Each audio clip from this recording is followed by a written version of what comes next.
अस्सलामु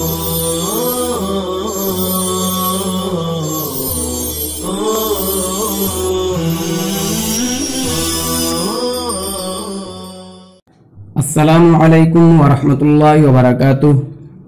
अज़ीज़ तलबा, जैसा कि आपको मालूम है कि एक तीसरा बाब चल रहा है। तीसरे बाब की तीसरी फसल से हम लोग फारिग हो चुके हैं। अब जो है इस बाब की चौथी फसल और आखिरी फसल जो वक्फ के अहकाम में है, वक्फ के बयान में है, वो अब आपके सामने पेश की जा रही है। क़ब्ल इसके कि ये किताब और ये बयान जो है हम शुरू करें,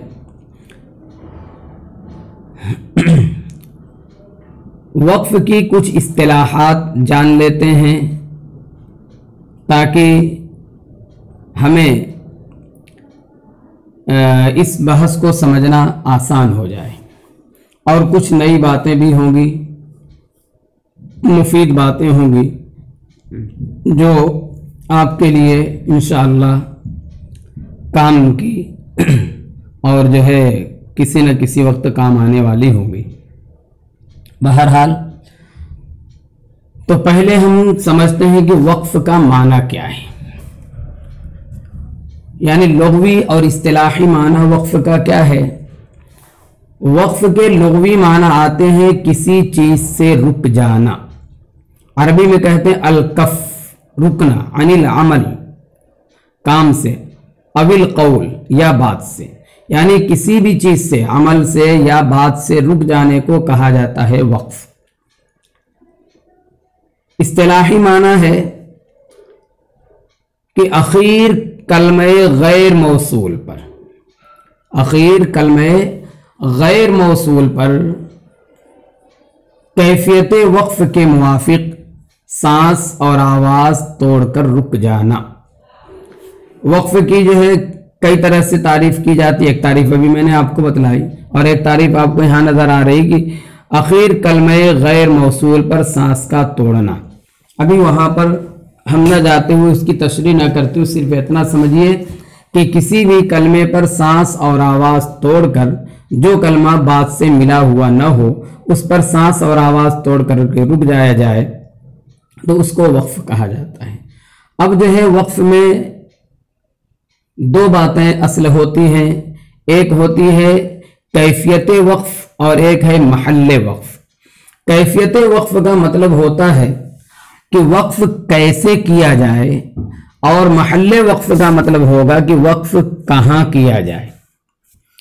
कैसे और कहाँ, ये दो बातें जो है वक्फ के अंदर जिक्र की जाएंगी। किस तरह से वक्फ किया जाए और कहाँ वक्फ किया जाए।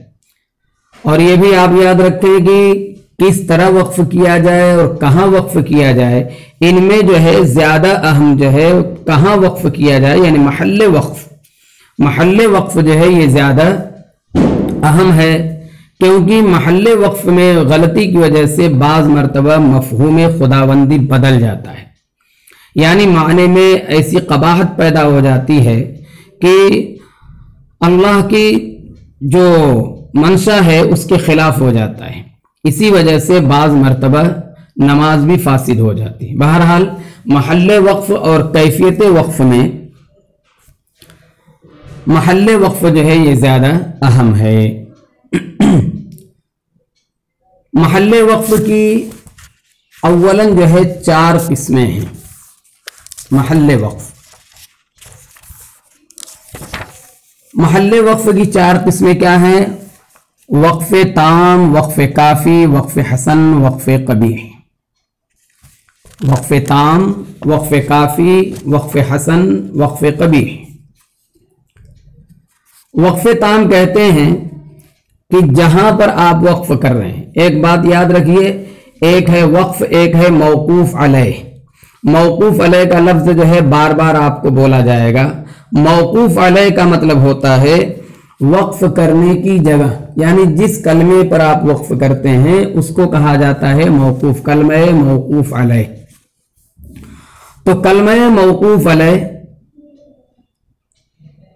اگر جو ہے اپنے ماں بعد سے لفظی اور معنوی دونوں تعلق ختم کر دیتا، یعنی جہاں پر آپ وقف کر رہے ہیں اس کا ماں بعد اور ماں قبل دونوں سے جو ہے اس کا تعلق ختم ہو جائے تو اس کو کہا جاتا ہے وقف تام۔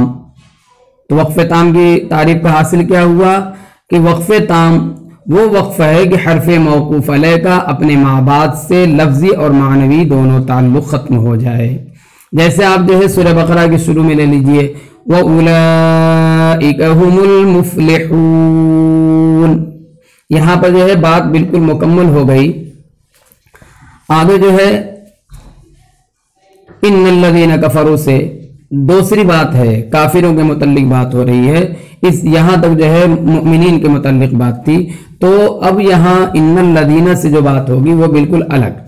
تو مفلحون کا تعلق جو ہے ماں بعد سے نہ لفظی اعتبار سے ہے نہ معنوی اعتبار سے، تو اس کو کہا جاتا ہے وقف تام۔ بہرحال محل وقف کی 4 قسموں میں سے ایک ہے وقف تام، اور وقف تام کس کو کہتے ہیں؟ حرف موقوف علیہ کا ماں بعد سے لفظی اور معنوی دونوں تعلق ختم ہو جائے۔ وقف کافی دوسرے نمبر پہ میں نے آپ کو بتلایا تھا وقف کافی۔ وقف کافی کا مطلب کیا ہوتا ہے؟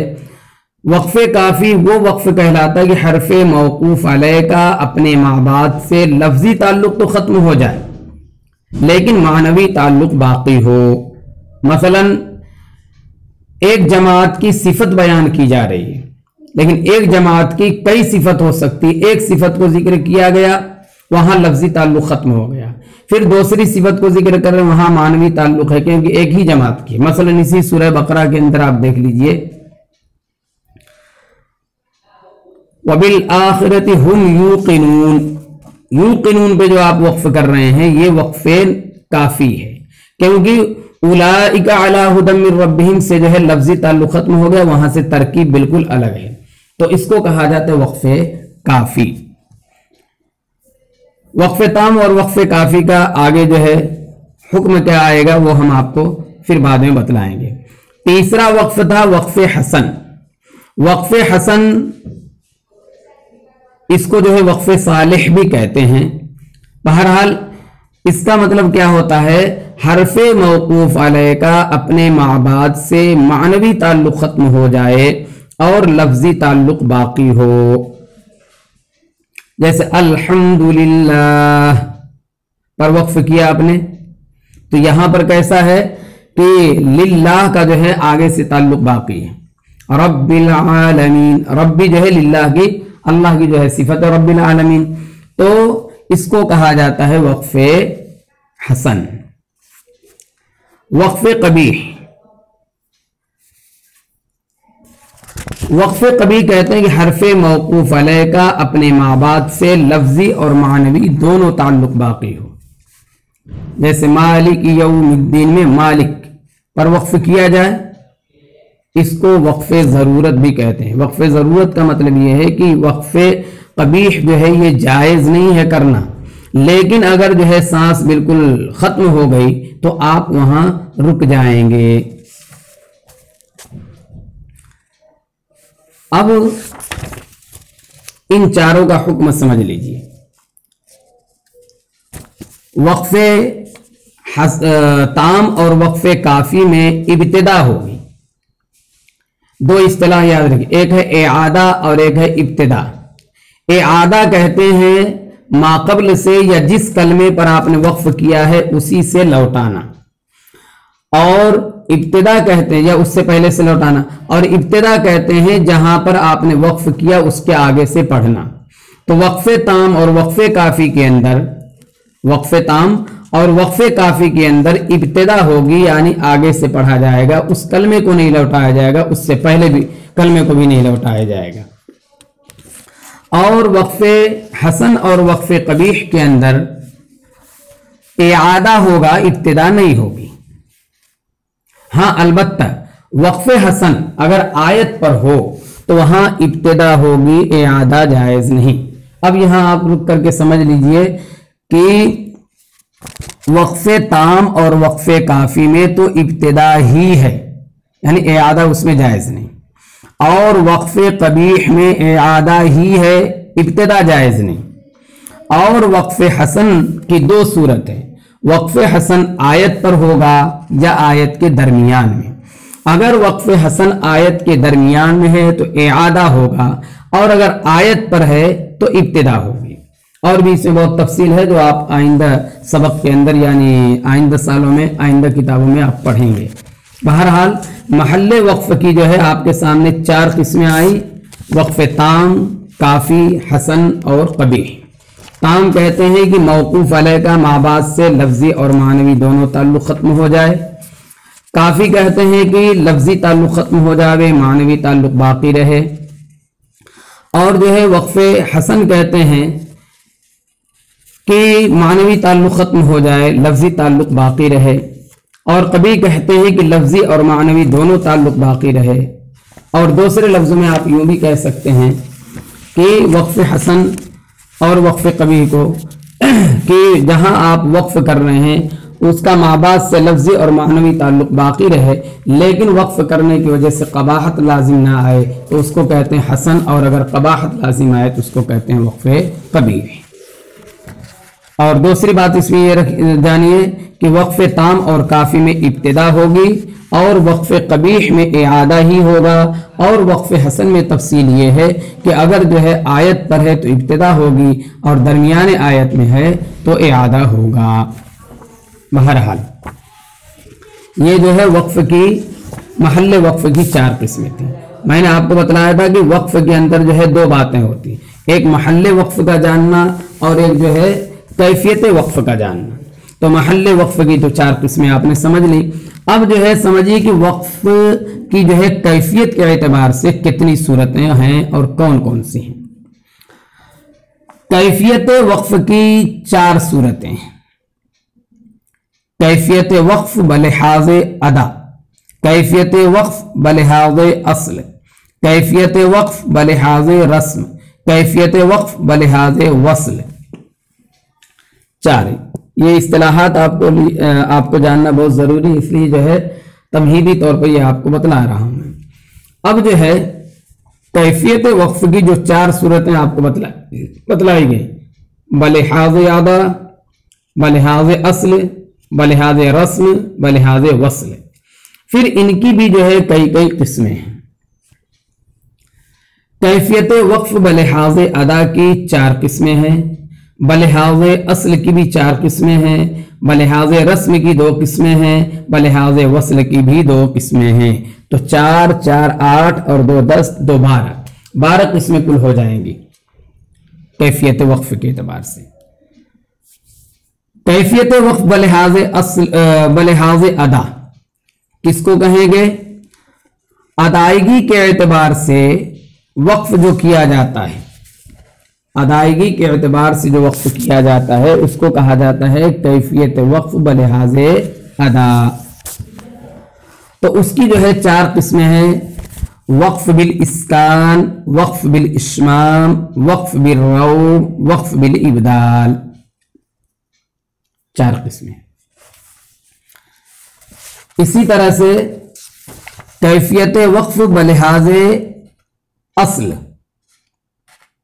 کیفیت وقف بلحاظ اصل کی بھی 4 صورتیں، وقف بالسکون، وقف بالتشدید، وقف بالاظہار، وقف بالاثبات۔ 4 قسمیں ہو گئیں۔ کیفیت وقف بلحاظ وصل، بلحاظ رسم 2 کہا گیا تھا، تو بلحاظ رسم کی 2 قسمیں ہیں، وقف موافق وصل و موافق رسم۔ ایک ہے وقف مخالف وصل مخالف رسم، تیسری قسم ہوگی، یعنی ان دونوں کی قسمیں ایک ساتھ بیان کر رہا ہوں۔ کیفیت وقف بلحاظ وصل اور بلحاظ رسم کی 4 صورتیں بنے گی، ان کی 2 صورتیں۔ کیفیت وقف موافق وصل مخالف رسم، موافق رسم مخالف وصل، اس طرح سے 4 صورتیں بنیں گی۔ یعنی موافق اور مخالف یہ 2 لفظ آپ یاد رکھیے۔ تو وصل میں آپ یہ کہیں گے موافق وصل مخالف رسم، मुवाफिक रस्म मुखालिफ वस्ल,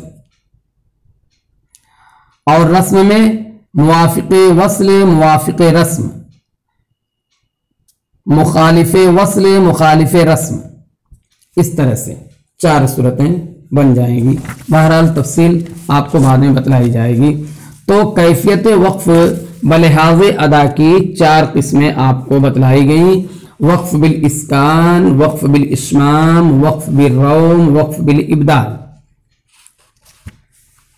अब इन चारों की तारीफ भी सुनते चले कि वक्फ बिल इस्कान क्या है।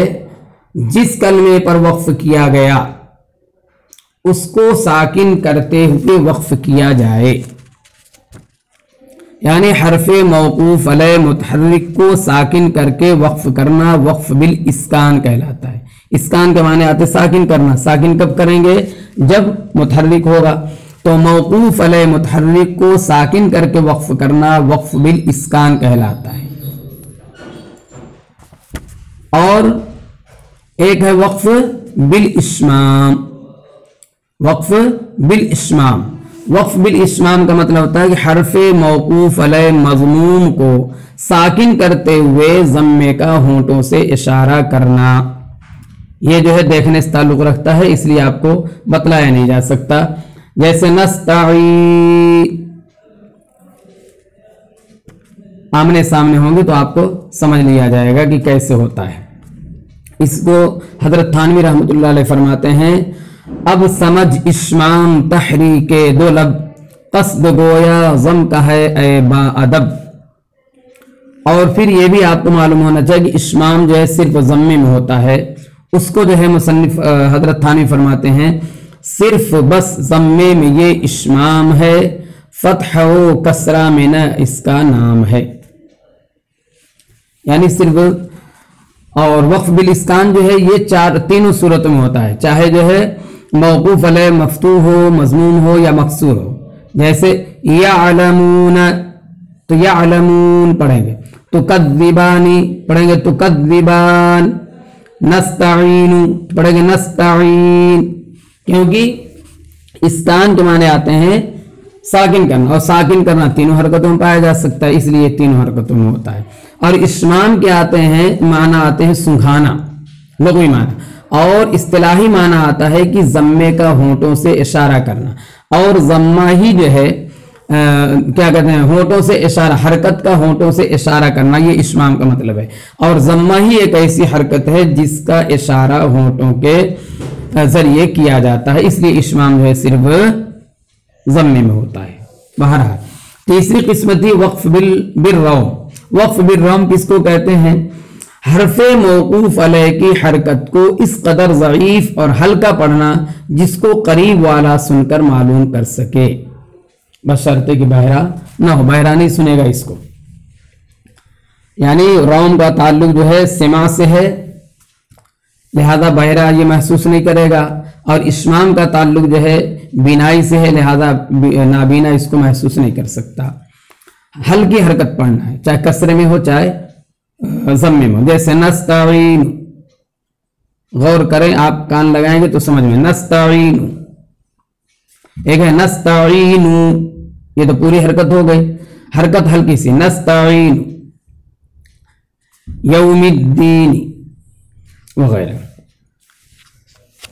तो ये सिर्फ 2 हरकत में होता है, कसरे और ज़म्मे में। और इश्माम सिर्फ ज़म्मे में होता है। और इस्कान को बताया कि चारों हरकतों में होता है। और हजरत थानवी ने रौम को बतलाया कि रौम एक हल्की सी होती है सदा, जिसको सुन सकता है यानी पास का। वक्फ बिल इब्दाल चौथी किस्म, वक्फ बलिहाज अदा की चौथी किस्म क्या है? वक्फ बिल इब्दाल। वक्फ बिल इब्दाल का मतलब क्या होता है? हरफे मौकूफ अलैह के 2 ज़बर को अलिफ से और गोल ता को हाय साकिना से बदल कर पढ़ना वक्फ बिल इब्दाल कहलाता है। जैसे बिनाअन से पढ़ेंगे बिना, रहमतुन से रहमह, इस तरह से जो है वक्फ किया जाता है उसमें बदल करके। तो चूंकि इसमें बदलना पाया जाता है तो ये जो है अरबी माने के एतबार से, लुग़वी माने के एतबार से इसकी इस्तिलाहात जो है आप बखूबी समझ सकते हैं कि वक्फ बिल इस्कान वो वक्फ होगा जिसमें साकिन करना पड़े, इश्माम जिसमें जो है हरकत का इशारा करना पड़े, रोम जिसमें हरकत का इशारा पढ़ कर करना पड़े, और इश्माम के अंदर जिसमें हरकत का इशारा होंठों से किया जाए, और जो है इब्दाल जिसमें बदलने के जरिए वक्फ किया जाए। तो इस तरह से वक्फ बलिहाज़ अदा की 4 सूरतें हुई। वक्फ बलिहाज़ अदा की 4 सूरतें, वक्फ बिल इस्कान, वक्फ बिल इश्माम, वक्फ बिल रोम और वक्फ बिल इब्दाल। चारों की तारीफ जो है आपको बतला दी गई। इंशाअल्लाह अब जो है मज़ीद वक्फ बलिहाज़ असल की 4 किस्में हैं उसको अगले सबक में इंशाअल्लाह बयान किया जाएगा। गोया कि अभी आपकी तमहीद मुकम्मल नहीं हुई है, इंशाअल्लाह तमहीद अगले सबक में मुकम्मल होगी। और फिर उसके बाद जो है अगर वक्त रहा तो उसी में जो है किताब की इबारत से आपको जो है किताब शुरू करा दी जाएगी, और उसका क्या उससे मुसन्निफ फरमाना चाहते हैं वो जो है आपके सामने तशरीह लाई जाएगी इंशाअल्लाह अज़ीज़। अस्सलामु अलैकुम व रहमतुल्लाहि व बरकातुहू।